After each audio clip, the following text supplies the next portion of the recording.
One of Ingmar Bergman's most famous and well-respected movies, Winter Light from 1963. But is this movie any good? What in the world is this movie about?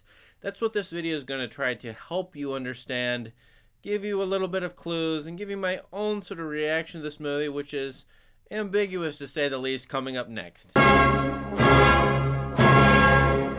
Winter Light is now part of the so-called Faith trilogy, or Bergman's trilogy from the early to mid-1960s. It's the second movie in the trilogy. Through a Glass Darkly is first, The Silence is third. This movie comes out in 1963, starring mainstay for Bergman movies, Gunnar Bjornstrand. Importantly, I think he was the squire, the skeptical squire in The Seventh Seal. Now here he is a skeptical, doubting pastor, and in a very stark movie about a pastor in crisis. I think it's very important just to observe what you can observe in this movie. It starts with church bells, and indeed the opening scene for the first 10 minutes is a church service at I think it's a Protestant Lutheran, maybe a national church in Sweden.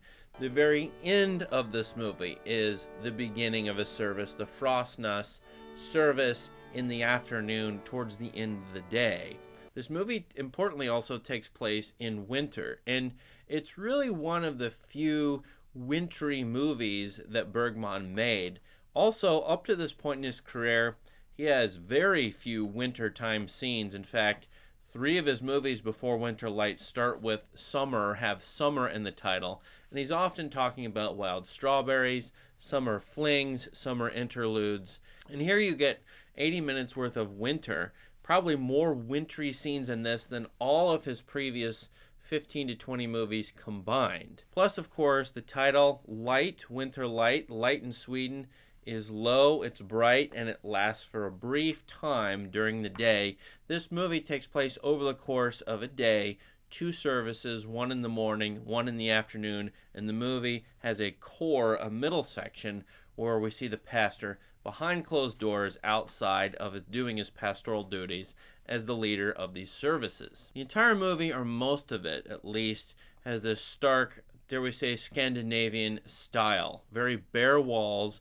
bare scenes, and a lot of beautiful haunting imagery with just a few little pops of important artistic imagery, including the crucifix that's behind the pastor Thomas in his study. The crucifix is really important to this movie. It gives it this heavy, burdensome feel, and as the Christ on the cross is looking down at Thomas, and Christ may be dead on the cross here, the idea in the movie being God might be dead, at least in terms of the faith of Thomas and Marta, his lover, and maybe God is dead for all of this church, which has very few people attending services, almost nobody in the opening 7 people, I think, in the first service, nobody in the second service besides those who need to be there, and Marta.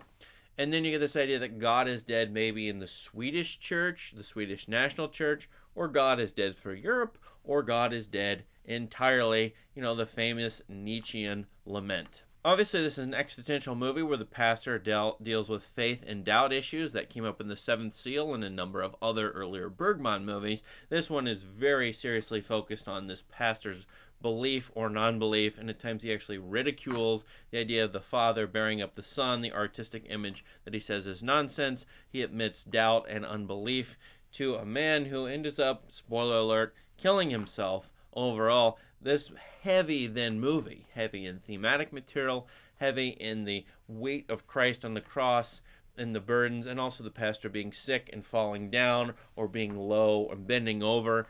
All this weight is in this movie, along with the starkness that gives it a despairing and sparing look and tone.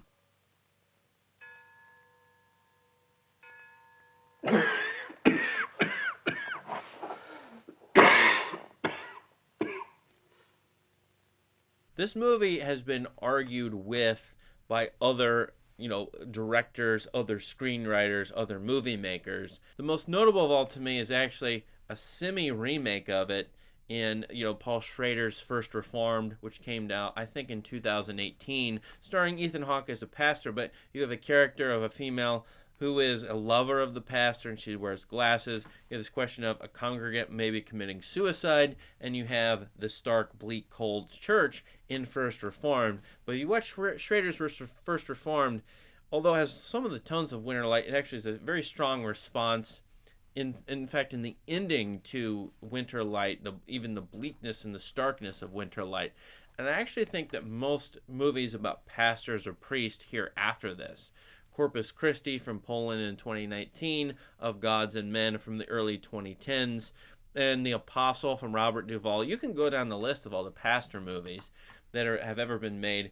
They are responses to this movie, which is probably nearly as bleak in depicting a Christian pastor as one could get. It doesn't mean the movie completely dismisses faith.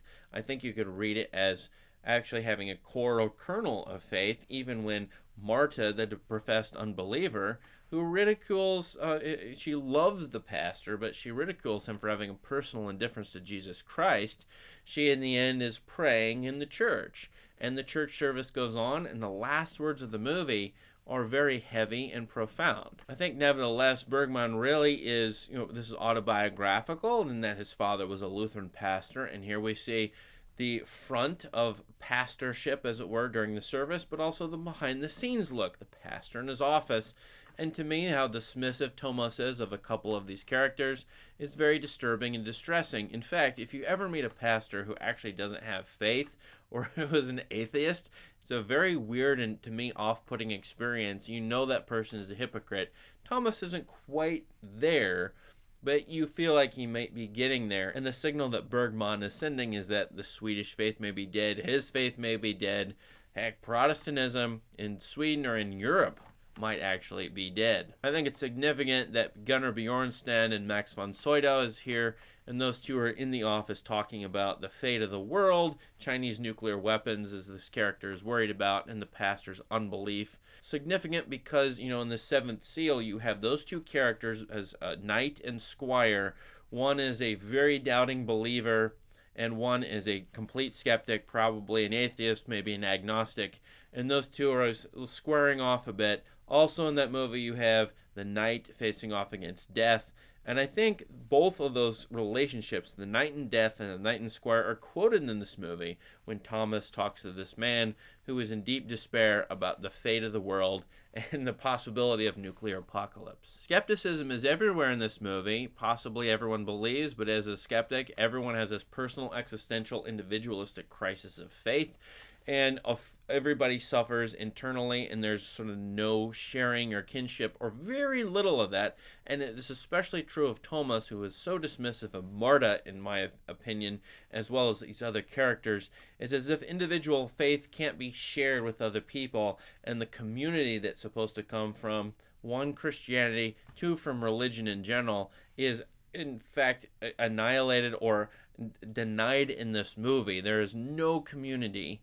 Idea of the body of Christ being a metaphorical body of a community sharing each other's burdens is almost gone here. And now we have almost pure existentialism where the suffering individual suffers in himself and of himself. Same with the female here as well. And there's almost no connection or overlap between them. It's a very disturbing idea, I think. I think importantly in this movie, then, you have the possibility of this movie describing the state of Christianity in Europe circa 1963 or so, not long after World War II, and existentialism and the question of reason being absurd, and the question of religion, traditional religion, being absurd. As a description of the state of faith in Europe, this is a very interesting movie and should be watched just for that very fact. Also for Bergman's autobiography, those who are interested in it, he wrote 2 autobiographies, and you should take a look at what he says about Winterlight in them, because I think it's important for him, as his personal statement of faith, to articulate what he does in Winterlight. However, there's another side to film always, and does this movie prescribe what Christianity is, what religion in general is? Does it tell us what to think about pastors and Christianity? And in a way, is it an attack on Christianity? It's bleak, hopeless, lifeless, bland, heavy, and burdensome. Is this movie telling you how to think about Christianity? if you look at the movie from that way, to me, it's very disturbing and I think completely wrong. In my own personal experience, we have a lot, first of all, in Christianity, a lot of joy. If you just read the writings of the Apostle Paul, for example, focusing not on just crucifixion and suffering, but on resurrection and hope, resurrection and hope. Those are key themes and images in Christianity entirely. The future is going to be better. God will redeem his people. Christ will rise from the dead. He's not just dead on the cross, but will rise from the dead. And those ideas are very, very, maybe not in the movie, or they're barely in the movie. I do think there's a tiny bit of hope potentially at the end of the movie, starting with the way it ends and the last line of the movie, and with Marta being in the service and sticking around with Thomas, and with Thomas retaining his position. And nevertheless, I find this movie deeply disturbing. One, in its sort of almost lack of joy. Two, in its lack of community. And as I'm saying with these other movies, they tend to depict Christianity more as a shared, grief, shared suffering, shared joy. Particularly this wonderful movie of Gods and Men, which I highly recommend watching. That movie ought to be about the struggles and despair of being a Christian in a foreign land, and yet it's a really great movie about how these monks share their faith lives together.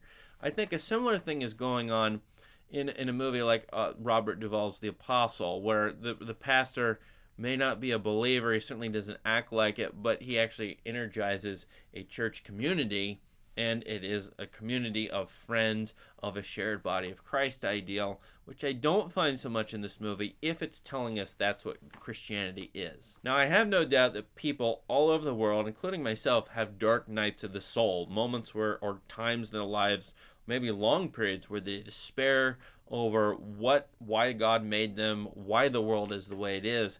And this movie, it's probably not great for those who are really suffering, or maybe it is. Maybe this movie is cathartic in that it's sharing with you the despair and doubt of other people. At the same time, maybe it's prescribing that despair and doubt to other people, and thus giving us relative hopelessness. So I'm never sure what to think about this movie. As a description, I think it's really interesting, and it's a beautiful movie, well shot, and Bergman is here maybe near his apex. So this is one of his best looking movies in a way. On the other hand, is it a prescription? Is Thomas's life the life of all pastors? Is this just, are we resigned to the death of Christianity, the death of God here? I don't love that idea, and I think the movie is actually weak, pretty weak in making a case for that, despite its visual styles. What do you think about Winter Light? This movie is often requested on this channel, so here you go. I've talked about it in the video. Let us know what you think. Let us know what you think about what I said. I really appreciate your comments, and please subscribe to this channel if you haven't for more great content and analysis. Thank you and have a great day. Helig, helig, helig Herren Gud allsmäktig. Hela jorden full av hans härlighet.